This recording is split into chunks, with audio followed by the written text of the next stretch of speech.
له حياة طيبة.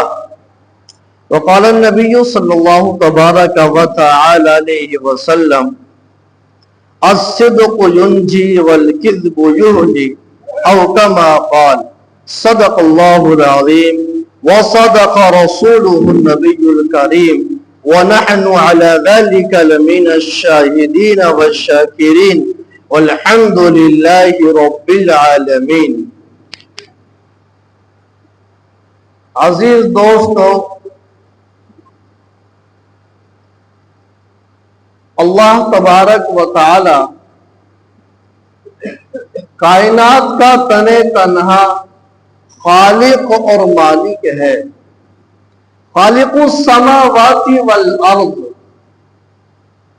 آسمانوں اور زمینوں کا خالق کون ہے؟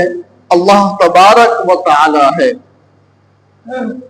لہو ملک السماوات والارض، آسمان اور زمین میں کس کی بادشاہی ہے؟ اللہ کی بادشاہی ہے. وہ کیسا ہے؟ هو الاول والآخر والظاہر والباطن وهو بكل شيء علیم. وہ ایسا ہے کہ اس سے پہلے کوئی نہیں ہے، وہ ایسا ہے کہ اس کے بعد کوئی نہیں ہے، وہ ایسا ہے کہ اس سے بلند و بالا کوئی نہیں ہے، وہ ایسا ہے کہ اس سے چھپی ہوئی چیز کوئی نہیں ہے. علی کل شیء قدیر، ہر چیز پر قدرت ہے. یعلم السر واخفی، تم آہستہ بولو یا کانوں میں سرگوشیاں کرو، اللہ تبارک و تعالی اس کو بھی دیکھتا ہے اور سنتا ہے. من ذا الذی یشفع عنده الا باذنہ، اپنی طاقت کو بیان کر رہا ہے. کون ہے جو ہماری اجازت کے بغیر کسی کی سفارش کر سکے؟ ولا یحیطون بشیء من علمہ الا بما شاء، اللہ تبارک و تعالیٰ کے پاس میں ہر چیز کا علم ہے. وہ چیز چاہے اندھیرے میں ہو، وہ چیز اجالے میں ہو، آسمانوں میں ہو، زمینوں میں ہو، فضاؤں میں ہو، ہواؤں میں ہو، سمندروں میں ہو، تحت الثری میں ہو، اور آسمان کی بلندیوں پر ہو، پہاڑوں کی چوٹیوں پر ہو، بلند میناروں پر ہو، کہیں بھی ہے، اللہ تبارک و تعالیٰ کی نظر میں ہے، اللہ کے علم کے اندر ہے. اللہ تبارک و تعالیٰ نے میرے عزیزوں دو انسانوں کا ملاپ کرا کے اولاد عطا فرمائی ہے، اور ایسے پانی سے جو لقد خلقنا الانسان من صلصال من حمأ مسنون، کھڑکتا ہوا بدبودار اور کوئی آدمی دیکھنا پسند نہ کرے، کپڑوں پر لگ جائے کپڑے دھونا فرض، بدن سے نکلے غسل کرنا واجب. اللہ تبارک و تعالیٰ نے اس سے کیا کہا؟ لَقَدْ خَلَقْنَا الْإِنسَانَ فِي أَحْسَنِ تَقْوِيمٍ. تم اپنے اوپر غور کرو، تمام مخلوقات میں ہم نے تمہیں سب سے بہتر انداز میں بنایا ہے. کیسی طاقتور یہاں مخلوقات ہیں، اور کیسی کیسی عجیب مخلوقات ہیں، اور کیسی کیسی دل کو بہلانے والی مخلوقات ہیں. لیکن اللہ تعریف کس کی کر رہا ہے؟ اس کی تعریف کر رہا ہے کہ جس کے بس میں کچھ بھی نہیں ہے، اس کی تعریف کر رہا ہے. اللہ تبارک و تعالیٰ نے میرے عزیزوں ہمارے مقدر میں ہماری ماں کو فرمایا، ہمارے باپ کو عطا فرمایا. مکہ کے اندر ایک بوڑھی عورت ہے، وہ بیوہ ہو چکی ہے. بیوہ اس کو کہا جاتا ہے جس کا شوہر موت ہو گیا ہو، اس کا شوہر گزر گیا ہو، شوہر گزر گیا ہے، 80 سال کی بوڑھی اماں ہے، ایک بیٹا ہے. وہ بیٹا اپنی ماں سے کہتا ہے ماں مکہ کی تمام عورتیں اچھا کپڑا پہن رہی ہے، نیا کپڑا پہن رہی ہے، عمدہ لباس پہن رہی ہے، آپ کے جسم کے اوپر یہ گندا لباس کیسے ہے، یہ پھٹے پرانے کپڑے کیسے ہیں؟ وہ ماں کہتی ہے میرے پیارے لال، میرے پیارے بچے، تو یتیم ہے، میں بیوہ ہوں اور تیرا باپ دنیا میں نہیں ہے، میں کما کے لاتی ہوں، تجھے کپڑے پہناتی ہوں، تجھے کھانا کھلاتی ہوں، تیری دیکھ بھال کرتی ہوں۔ میرے عزیزو، ماں اپنے بیٹے سے کہہ رہی ہے، بیٹے کو پتا چلا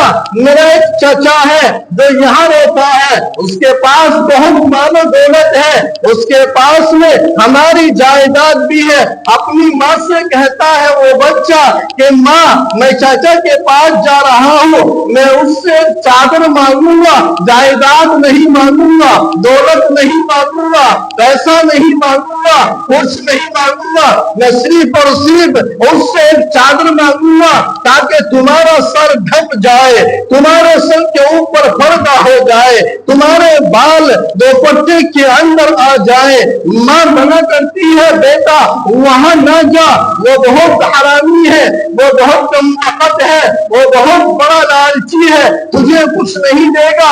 ماں ماں ہوتی ہے، بیٹا بیٹا ہوتا ہے، اس بیٹے کے دل کے اندر ماں کی محبت سمائی ہوئی ہے، وہ ماں کو رونا نہیں دیکھنا چاہتا ہے، اپنے چچا کے پاس میں جاتا ہے، میرے چچا میں آپ کے پاس آیا ہوں، نہ مجھے کسی دولت کی ضرورت ہے، نہ مجھے کسی جائیداد کی ضرورت ہے، نہ مجھے کسی مال کی ضرورت ہے، میں آپ کے سامنے ہاتھ دیتا ہوں اور یہ کہتا ہوں کہ میرے چچا ایک دوپٹہ اور ایک ونڈا تم میرے چادر مجھے دے دو تاکہ میں اپنی ماں کے سر کے اوپر ڈال دوں، میری ماں کے بال دوپٹے کے تلے آ جائے۔ وہ چچا اس بچے کو ڈانٹتا ہے، ڈپٹتا ہے، مارتا ہے اور یوں کہتا ہے کہ اگر سن خبردار تو نے اب کی بار کسی بات کا مجھ سے تقاضا کیا، کسی بات کا سوال کیا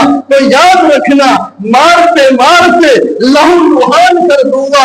میرے عزیزو، محبت ایسی چیز ہے، وہ دن ہو اجالا ہو کچھ بھی ہو، جب کسی کی محبت دل کے اندر گھر کر جاتی ہے تو پھر میرے عزیزو بھوک بھی ختم، نیند بھی ختم، کپڑے بھی ختم، اٹھنا بیٹھنا ختم۔ کیوں؟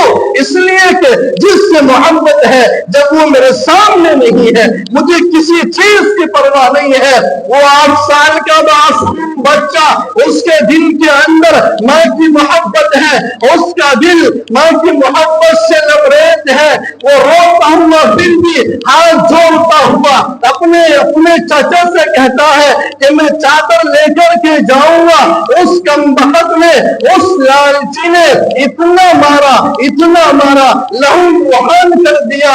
میرے عزیزو، وہ بچہ خون میں لثپت راستے میں آ رہا ہے، نوجوان ملتا ہے، اس سے یوں کہتا ہے کہ کہاں سے آ رہے ہو؟ وہ 8 سال کا بچہ واقعہ بیان کرتا ہے، اس نے کہا تجھے کہیں جانے کی ضرورت نہیں ہے، کعبے کے پاس میں چلا جا، وہ محمد نام شخص رہتا ہے، اگر تیرے ساتھ میں کوئی وفائی کرے گا تو صرف اور صرف محمد ہے، اگر تجھے کچھ عطا کرے گا وہ محمد ہے، تیری دیکھ بھال کرے گا وہ محمد ہے، اس کے علاوہ کوئی نہیں ہے۔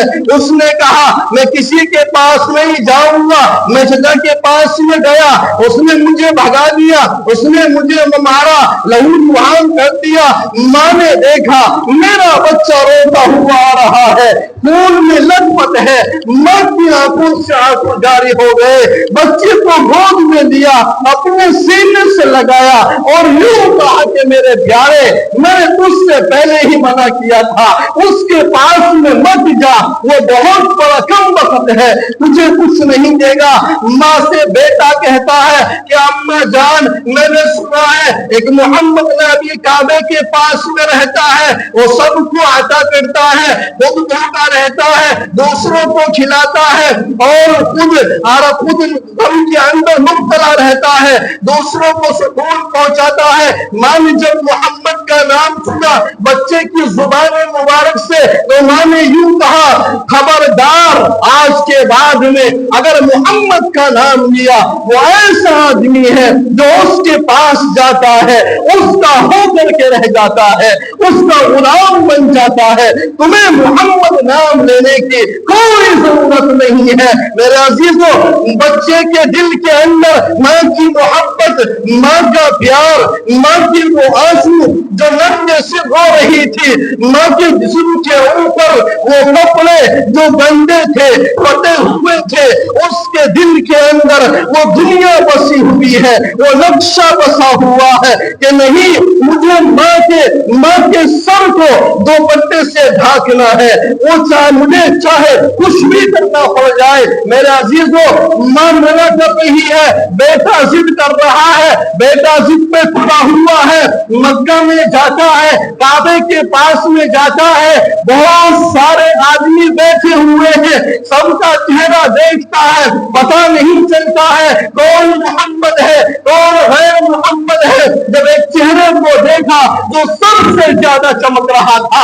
سب سے زیادہ روشن تھا، میرے اللہ نے کہا، وَالضُّحَىٰ وَاللَّيْلِ إِذَا سَجَىٰ مَا وَدَّعَكَ رَبُّكَ وَمَا قَلَىٰ۔ مجھے تیرے روشن چہرے کی قسم ہے، مجھے تیری سیاہ زلفوں کی قسم ہے۔ میرے عزیزو، اس نے بیٹے نے کہا، میں اس کے پاس میں گیا، اس نے مجھے گلے لگایا، اپنے سینے سے لگایا، میں روتا ہوا تھا، مجھے روتا ہوا دیکھ کر محمد نے کہا کہ بیٹا رو کیوں رہے ہو، کیا بات ہے، مجھے بتاؤ۔ اس نے کہا کہ میں یتیم ہوں، میرا باپ نہیں ہے، میری ماں کے لیے ہے وہ لکڑیاں چنتی ہے، وہ مزدوری کرتی ہے، میری ماں کے سر پر دوپٹہ بھی نہیں ہے، آپ مجھے ایک چادر عطا کر دو۔ میرے عزیزو، اس بیٹے کی اس 8 سالہ معصوم کی زبان سے یہ الفاظ سن کر میرے نبی کا دل دھڑکنے لگا، میرے نبی کی آنکھوں میں آنسو آ گئے اور یوں کہا کہ بیٹا تو یتیم ہے، میں جانتا ہوں کہ یتیموں کی زندگی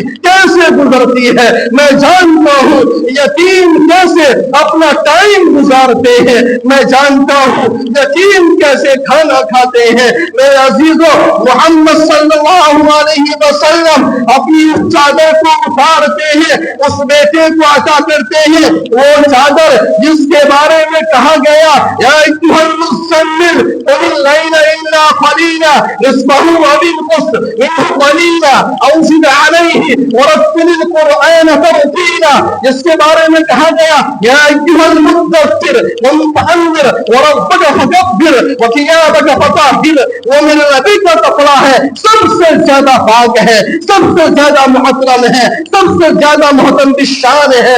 میرا نبی چادر سر سے اتارتا ہے، اس بچے کو دیتا ہے، دینے کے بعد میں وہ بچہ روتا ہوا اپنی ماں کے پاس میں جاتا ہے۔ ماں نے دیکھا کہ میرا بچہ چادر لے آیا ہے، میرے بچے نے اپنی قسم کو پوری کر دی ہے۔ ماں نے اس اپنے بیٹے کو گلے لگایا اور یوں کہا کہ ماں سنو، جس کے بارے میں تمہارا یہ گمان تھا کہ وہ محمد جادوگر ہے، وہ محمد ساحر ہے، وہ محمد اپنا غلام بناتا ہے، اسی نے مجھے یہ چادر عطا کی ہے، اسی نے مجھے یہ دوپٹہ عطا کیا ہے، اور یوں کہا ہے کہ جاؤ اپنی ماں کے سر کو ڈھانپ دو، اپنی ماں کے سر کے بالوں کو ڈھانپ دو۔ میرے عزیزو، جب اس ماں نے یہ الفاظ سنے اور محمد کے یہ اخلاق دیکھے ہیں تو فوراً کہا، اشہد ان لا الہ الا اللہ ورسولہ، میں گواہی دیتا ہوں، میں گواہی دیتی ہوں کہ محمد صلی اللہ علیہ وسلم اللہ کے سچے پکے رسول ہے، اور میں گواہی دیتی ہوں اس بات کی کہ عبادت کے لائق صرف اور صرف کون ہے؟ اللہ تبارک و تعالیٰ کی ذات ہے۔ میرے عزیزو، یہ ہے وہ ماں جسے اللہ تبارک و تعالیٰ نے اتنا بڑا اور اتنا اونچا رتبہ عطا کیا ہے میرے عزیزو، کہ ہاں اگر کسی کے بعد میں، میرے نبی کے بعد میں، اللہ تبارک و تعالیٰ نے خود فرمایا کہ کہ رضا الرب فی رضا الوالد وسخط الرب فی سخط الوالد. سنو کہ اگر تمہارا باپ تم سے راضی ہے ہم راضی ہیں, تمہاری ماں تم سے راضی ہے ہم راضی ہیں. میرے عزیزو, ماں باپ کی عزت کرو, ماں باپ کی قدر کرو, ماں باپ کی عظمت کو سمجھو. خدا کی قسم جن کے ماں نہیں ہے ان سے پوچھ کے دیکھو, گھر ویران ہے, گھر اجڑا ہوا ہے, گھر برباد ہے. جس کا باپ نہیں ہے اس سے پوچھ کر دیکھو, اس کے بچوں سے پوچھ کر دیکھو وہ کیسی زندگی گزار رہے ہیں. اس لیے میرے عزیزو, اللہ کے واسطے جن لوگوں کی, جن بھائیوں کی ماں باپ موجود ہیں, حیات ہیں, ان کی قدر کر لو. اگر تم میرے عزیزو 100 مرتبہ بھی اپنے ماں کے چہرے کو دیکھو گے, اپنے باپ کے چہرے کو محبت کی نظر سے دیکھو گے, تو خدا کی قسم تمہیں 100 مقبول حج کا ثواب عطا کیا جائے گا. یہ ہے ماں اور باپ. تو اسی لیے میرے عزیزو, ماں باپ کو کبھی اف بھی مت کرنا, جھڑکنا مت, ان سے سلوٹیں ڈال کر باتیں نہ کرنا, غصے میں باتیں نہ کرنا. اگر وہ صحیح بھی کہہ رہے ہیں تو اللہ کے لیے غصے کا گھونٹ پی جاؤ, اگر وہ صحیح بھی کہہ رہے ہیں تو سو جاؤ, پانی پی لو, گھر سے باہر نکل جاؤ یا دوستوں میں چلے جاؤ, لیکن اللہ کے واسطے اپنے ماں باپ کی نافرمانی مت کرو. اللہ تبارک و تعالی ہم سب کو عمل کی توفیق عطا فرمائے. لاؤ بھائی, اللہ کے لیے, اللہ کے